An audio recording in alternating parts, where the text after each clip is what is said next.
Este solo cultivo de yuca rindió 300 kilos de harina y nadie esperaba eso. Cuando la balanza marcó el tercer saco completo, las manos dejaron de moverse. 300 kilos de harina blanca descansaban sobre el piso de cemento. La calculadora no mentía, pero los ojos necesitaban verlo una vez más para creerlo. 6 meses atrás, la tierra parecía olvidada. Un terreno de media hectárea al lado de la carretera, donde el polvo se mezclaba con la hierba seca cada vez que pasaba un camión. Nadie hubiera apostado nada por ese pedazo de suelo, pero alguien sí lo hizo. La decisión no nació de la esperanza, nació de la necesidad. Cuando las opciones se reducen y el tiempo apremia, las manos buscan la tierra como último refugio. Y en ese caso, la tierra elegida fue la yuca. No por sabiduría, sino por intuición. La yuca perdona errores. La yuca espera. La yuca crece donde otras plantas abandonan. El primer día fue simple. Estacas de 30 centímetros cortadas en ángulo, enterradas a 20 centímetros de profundidad, una por una, en filas perfectamente separadas. El sol pegaba vertical sobre la espalda inclinada. Las gotas de sudor caían directas sobre la tierra seca. No había música, no había compañía, solo el ritmo constante de clavar, caminar, clavar, caminar. 3000 estacas. Ese era el número que se había calculado. Un cálculo mental hecho con los dedos, sin computadora, sin aplicaciones. Solo experiencia prestada de otros que alguna vez intentaron lo mismo. 3000 estacas que debían convertirse en 3000 plantas, pero el camino de una estaca a una planta no está garantizado. La naturaleza decide por su cuenta. Las primeras 2 semanas fueron silencio. La tierra se mantuvo igual, marrón, seca, indiferente. Cada mañana los ojos buscaban señales. Cada tarde regresaban sin encontrar nada. La duda comenzó a caminar en círculos dentro de la cabeza. Tal vez la tierra era demasiado ácida. Tal vez las estacas estaban demasiado viejas. Tal vez todo fue un error. Pero la naturaleza tiene su propio reloj y cuando decide despertar, lo hace sin avisar. Un martes cualquiera, en la 4ª semana, aparecieron pequeños brotes verdes rompiendo la costra de tierra. No todos, no en todas partes, pero suficientes para cambiar el peso que oprimía el pecho.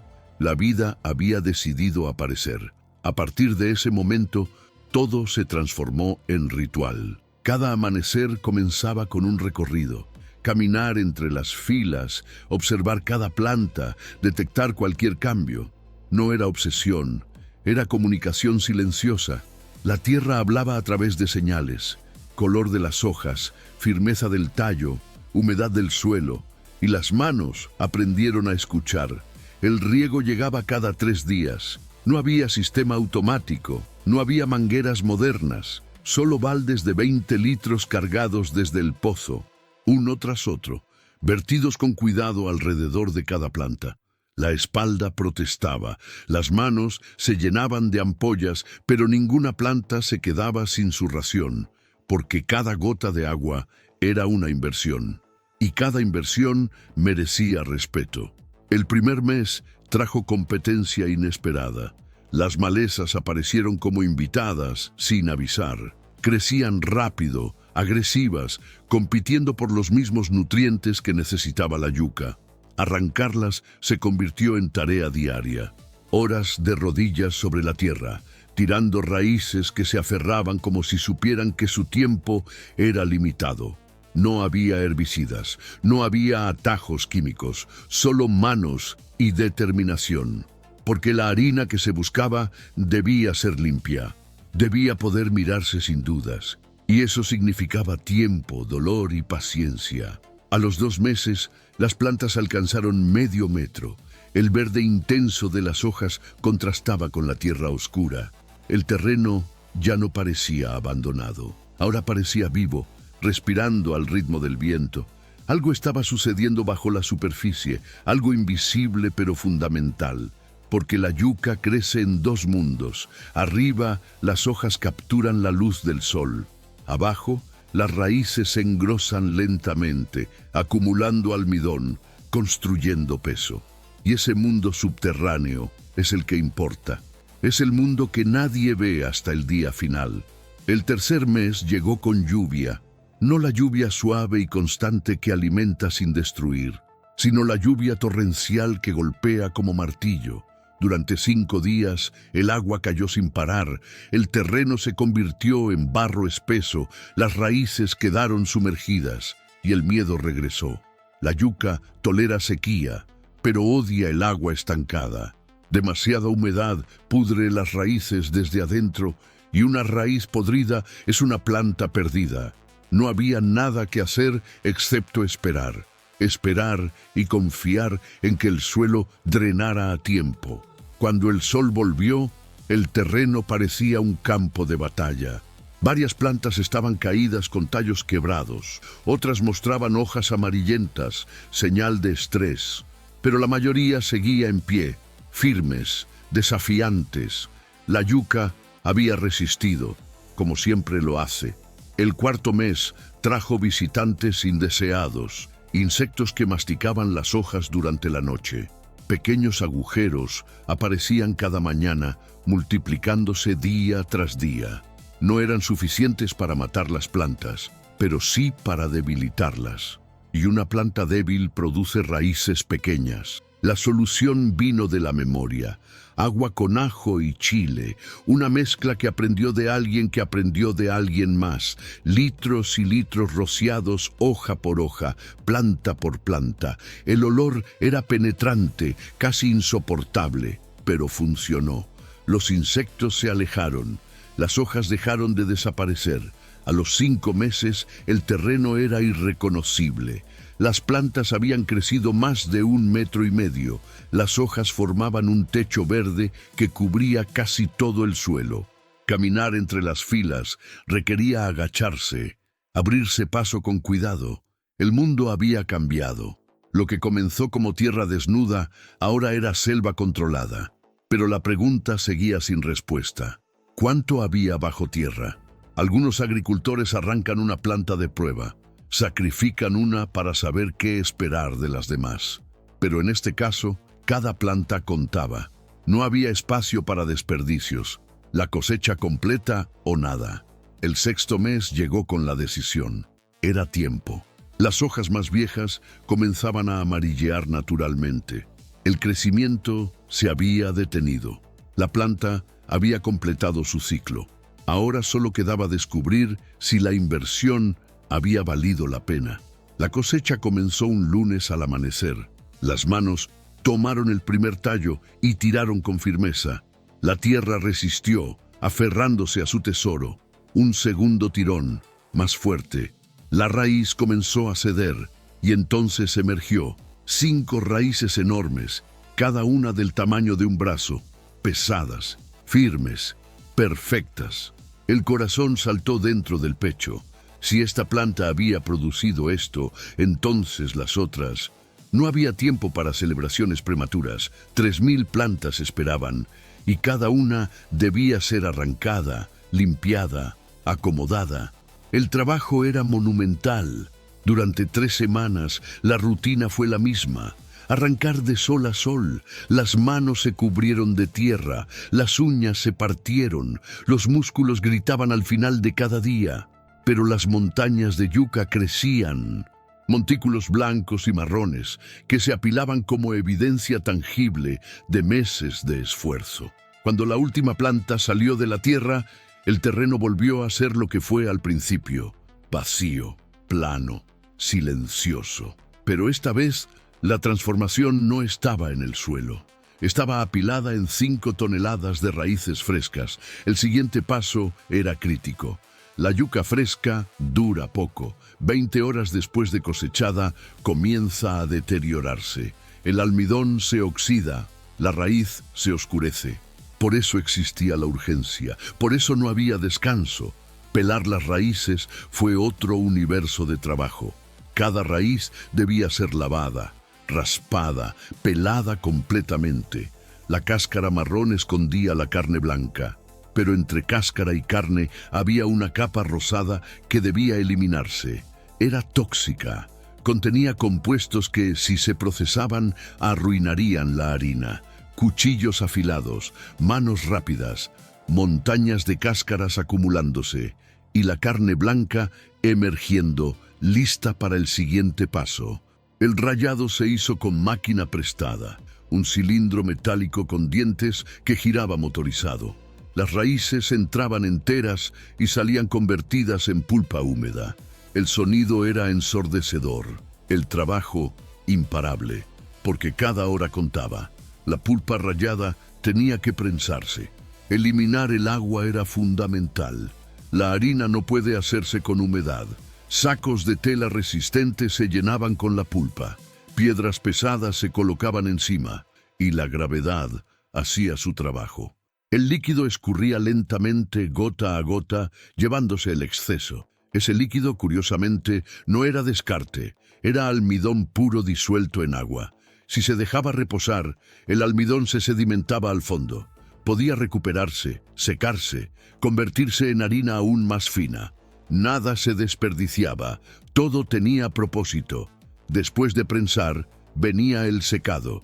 La pulpa semiseca se extendía en lonas bajo el sol, capas delgadas que el calor transformaba lentamente.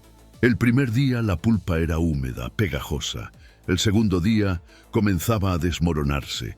El tercer día se convertía en trozos secos que se rompían al tacto. Pero el sol no era confiable. 2 días de lluvia retrasaron todo. Las lonas tuvieron que moverse bajo techo. Ventiladores improvisados con pedazos de cartón. Cualquier cosa para mantener el aire circulando y evitar que la humedad regresara. Cuando finalmente la pulpa estuvo seca, vino el molido final.